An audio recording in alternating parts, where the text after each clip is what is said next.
नमस्कार सभी को, स्वागत है आपका कक्षा 12 की हिस्ट्री की ऑनलाइन क्लास के अंदर। तो आज हम पढ़ेंगे, हमारा जो टॉपिक है तीसरा पार्ट इसका नाम है बाह्य आक्रमण और आत्मसातीकरण। तो दो अध्याय हमारे पूर्ण हो चुके हैं और तीसरा अध्याय बाह्य आक्रमण और आत्मसातीकरण, जिसके अंदर हम विदेशी आक्रमणों के बारे में समझेंगे कि किस प्रकार से विदेशी भारत के अंदर आए और फिर वो यहीं पर बस गए, यानी यहाँ की सभ्यता और संस्कृति को उन्होंने आत्मसात है वो कर लिया। तो अब बाह्य आक्रमण और आत्मसातीकरण में बाह्य आक्रमण क्या क्या हुए, किन किन के द्वारा हुए, कौन कौन से बाहरी आक्रमणकारी थे और किस प्रकार से उन्होंने अपने आप को हिंदुस्तान के अंदर या भारतवर्ष के अंदर आत्मसातीकरण कर लिया या आत्मसात हो गए। भारतीय संस्कृति के अंदर आत्मसात होना अर्थात मिल जाना, घुल मिल जाना, विलीन हो जाना, उसके अंदर समाहित हो जाना। ठीक है, तो अब इसका सामान्य परिचय और जानकारी के स्रोतों के बारे में हम इसमें जानेंगे। देखो, भारत के अंदर मौर्य साम्राज्य एक शक्तिशाली साम्राज्य था और मौर्य साम्राज्य का अंतिम शासक था वृत्रद। ठीक है, वृत्रद की जो हत्या है पुष्यमित्र शुंग ने जो है कर ली थी, और उस समय की थी जब वो अपना सेना का निरीक्षण कर रहा था और पुष्यमित्र शुंग ने उसकी हत्या कर दी। और हत्या करने के बाद वो जो है सिंहासन पर बैठ गया और उसने शुंग वंश की स्थापना जो है की है। तो एक तरह से कह सकते हैं कि यहाँ पर मौर्यों का पतन हो गया था, या मौर्योत्तर काल यानी मौर्य राजवंश की जो शक्ति है, कैदीकृत व्यवस्था है, वो पूरी तरह से बिखर रही थी और उसी बिखरती व्यवस्था का लाभ है वो अन्य दूसरे लोगों ने उठाया। तो इसमें जो पुष्यमित्र शुंग था वो भी इसी का एक उदाहरण था, जिसने जो है वृत्रद की हत्या की और उसके बाद उसने जो है सिंहासन को अपना लिया या कह सकते हैं हड़प लिया। ठीक है, तो अब विदेशी आक्रमणकारी और भारतीय शासक, दो प्रकार के राजवंशों का उदय है वो जो है भारतीय संस्कृति के अंदर होने लगा, भारतवर्ष के अंदर होने लगा, क्योंकि मौर्य साम्राज्य का पतन हो चुका था या पतन का दौर था और नए नए राजवंश है वो भारत के अंदर आने लगे थे या भारत की तरफ है वो रुख कर रहे थे, रुझान कर रहे थे। तो भारत के अंदर दो राजवंश थे, कुछ विदेशी आक्रमणकारी और कुछ है यहीं के। तो वो विदेशी और भारतीय शासक कौन कौन से थे उनको हम समझते हैं। पहले देखिए कि भारत के अंदर आक्रमणकारी जो थे पहले थे विदेशी। अब विदेशी कौन से थे? जिन्हें इंडो ग्रीक के नाम से जाना जाता है, इंडो ग्रीक या हिंद यूनानी या हिंद यवन शासकों के नाम से जिन्हें जाना जाता है। अब इंडो ग्रीक या हिंद यवन या हिंद यूनानी शासक कौन कौन से थे? इसमें आते हैं शक, कुषाण, हुन राजवंश। ठीक है, ये विदेशी राजवंश थे जिन्होंने भारत के ऊपर आक्रमण किया, भारतवर्ष पर आक्रमण किया, यहाँ पर उन्होंने अपने अपने राजवंशों को स्थापित किया और इसके साथ ही ये लंबे समय तक यहाँ पर भारत के अंदर शासन करते रहे और उसके बाद ये यहाँ की संस्कृति के अंदर विलीन हो गए कि उन्होंने भारतीय संस्कृति को ही आत्मसात कर लिया, भारतीय संस्कृति, भारतीय धर्म इन्हीं को अपना लिया और उसके बाद ये भारतीय संस्कृति का हिस्सा बन गए कि आज हम इनको नहीं पहचान सकते क्योंकि वो हमारी ही तरह हमारी संस्कृति के अंदर विलीन हो गए। उन्होंने भारतीय संस्कृति को आत्मसात कर लिया। तो ये थे विदेशी शासक। अब अगर भारतीय राजवंश कौन कौन से थे जो मौर्योत्तर कालीन व्यवस्था के दौरान भारत के अंदर उदित हुए थे या नए नए राजवंश जो उदित हुए थे, उसमें एक आता है शुंग वंश, जिसका संस्थापक माना जाता है पुष्यमित्र शुंग। ठीक है, चेदी वंश, ये जो चेदी वंश था ये जो है कलिंग के अंदर इसका उदित हुआ था, खारवेल इसका प्रमुख शासक माना जाता है, कणव वंश और सातवाहन वंश। ठीक है, तो ये राजवंश थे जो भारतीय राजवंश थे और इनका उदय है वो भारत के अंदर हुआ था। तो अब हम इनको समझेंगे कि ये दो राजवंश, ये बाहरी और विदेशी और भारतीय शासकों के राजवंश जो कि भारत में मौर्योत्तर शासनकालीन व्यवस्था के दौरान यहाँ पर पनपे और उनका शासनकाल यहाँ पर रहा। ठीक है,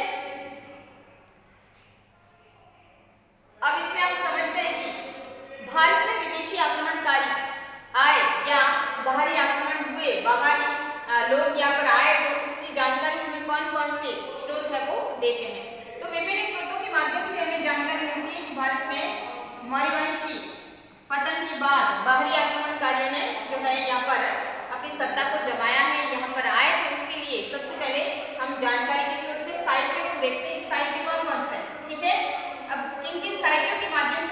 जानकारी मिलती है तो साहित्य में पतंजलि का महाभाष्य, और दिव्यावतान, ये दो पुस्तकें हैं।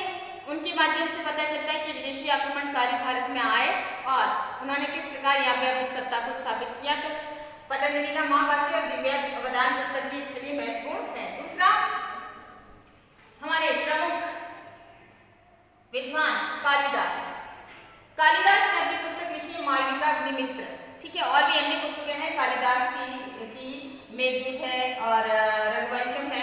इसके अलावा लेकिन जो मालविका अग्निमित्र है, जो कि उस पुस्तक के अंदर भी विदेशी आक्रमणकारियों की जो है आने की जो है जानकारी है वो मिलती है। कालिदास है वो गुप्तकालीन विद्वान माने जाते हैं। इसके अलावा बाणभट्ट का हर्षचरित्र, बाणभट्ट, ठीक है, जिसने हर्ष का दरबारी कवि बाणभट्ट थे और उन्होंने अपनी पुस्तक की रचना की थी हर्षचरित्र और कादंबरी की, ठीक है। तो हर्षचरित्र के अंदर भी जो है विदेशी आक्रांताओं के जो है आक्रमण के बारे में जानकारी मिलती है। इसके अलावा कश्मीर का इतिहास जो कि विद्वान कलहंड ने लिखा है, और कलहंड ने अपनी पुस्तक राजतरंगिणी, आपने पढ़ा है इस किताब को कि राजतरंगिणी के अंदर कश्मीर का इतिहास है वो लिखा गया है। राजतरंगिणी का अर्थ होता है राजाओं की नदी या राजाओं का प्रवाह, ठीक है।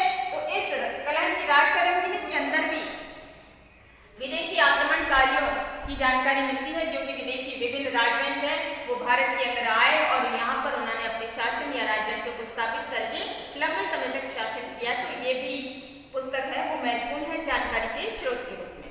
इसके अलावा जो है कुषाण शासक कनिष्क, ठीक है, कुषाण शासक कनिष्क जिसने सोने के सिक्के चलाए थे, कि कनिष्क के दरबार में महान कवि अश्वघोष रहते थे, ठीक है, जो कि कनिष्क ने बौद्ध धर्म को अपना लिया था और अश्वघोष है वो बौद्ध धर्म को मानने वाले थे।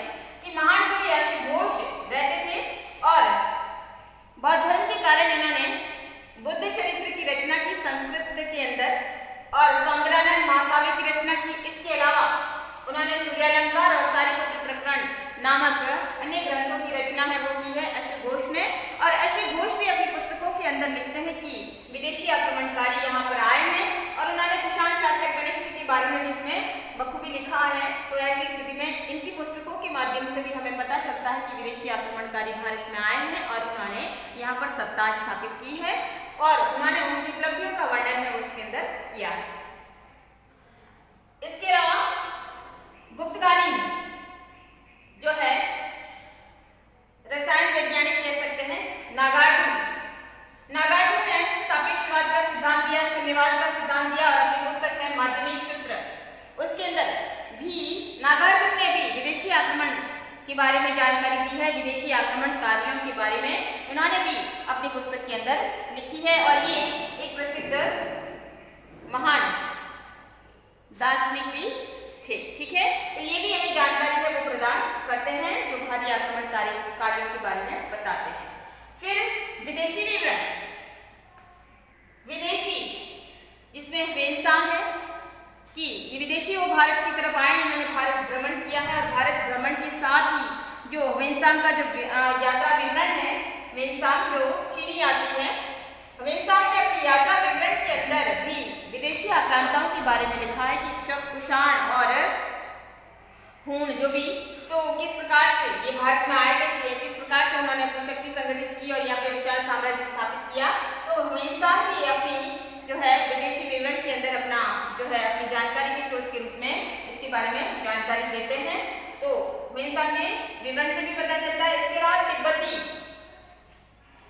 इतिहासकार तारानाथ, ठीक है, तारानाथ की भी अपनी पुस्तक कंग्यूर और तंग्यूर, ठीक है, और इसके अलावा अपने विवरण के अंदर भी विदेशी आक्रांताओं के बारे में जानकारी दी है। इसके ये तो हो गया साहित्य।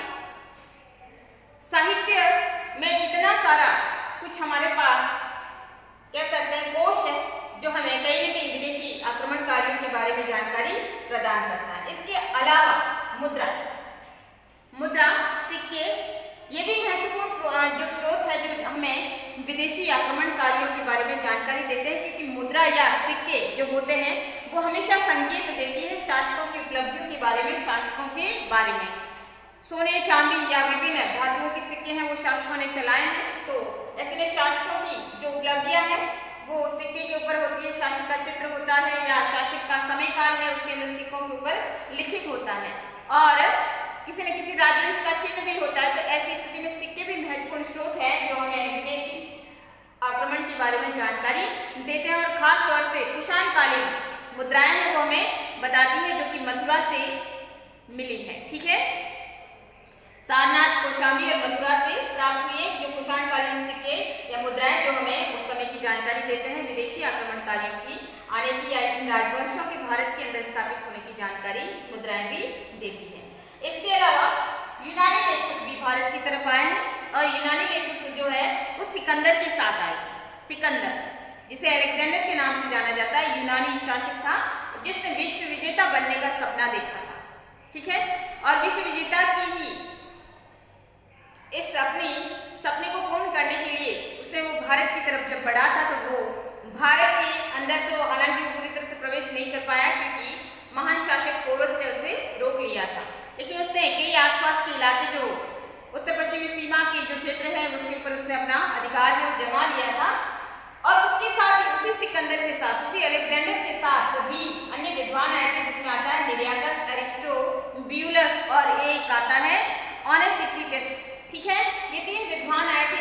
इन तीन विद्वानों ने भी अपने विवरण या अपने पुस्तकों के अंदर है अपने विदेशी आक्रमण के बारे में या ये भी उस समय की जानकारी हमें देते हैं कि भारत में किस प्रकार से विदेशी आक्रमणकारी आए थे या विदेशी राजवंश है वो आए और उन्होंने यहाँ पर अपनी सत्ता को पूरी तरह से स्थापित किया था और यहाँ पर किस प्रकार से उन्हें अपनी उपलब्धियों का वर्णन है वो उन्होंने अपनी पुस्तकों के अंदर किया है। तो ये इस प्रकार से ये सारा का सारा साहित्य, ये मुद्राएं या अन्य विदेशी जो है यात्रियों के विवरण हमारे लिए लाभदायक है जो हमें उस समय की जानकारी के महत्वपूर्ण स्रोत के रूप में हमें जानकारियां जुटाते हैं या हमें जानकारियां उपलब्ध करवाते हैं। तो इस प्रकार से ये सारे जो स्रोत है वो हमें बताते हैं। ठीक है, तो ये हमारा आज का टॉपिक था। नेक्स्ट हम अगले टॉपिक के अंदर पढ़ेंगे।